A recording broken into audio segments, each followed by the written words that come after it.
एक बार की बात है, दो व्यापारी जंगल से गुजर रहे थे। एक जौहरी था और दूसरा लोहे का व्यापारी। दोनों के पास एक एक गधे थे।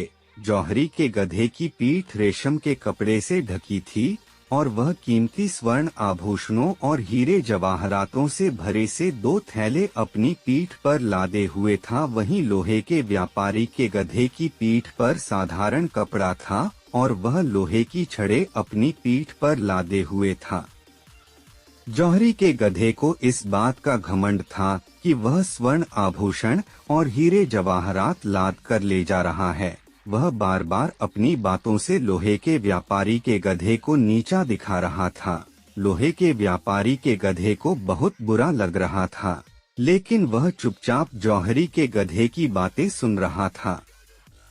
अचानक डाकुओं ने उन्हें घेर लिया। डाकुओं को देखते ही दोनों व्यापारी डर के मारे अपने गधों को छोड़कर भाग गए। डाकू गधों की पीठ पर लदे सामान देखने लगे। उन्होंने देखा कि लोहे के व्यापारी के गधे पर लोहे की छड़ लदी हुई है। कीमती सामान न देखकर उन्होंने उसे भगा दिया। जौहरी के गधे की पीठ पर कीमती सामान था। उन्होंने उसे पकड़ लिया और उसकी पीठ से कीमती सामान निकालने लगे।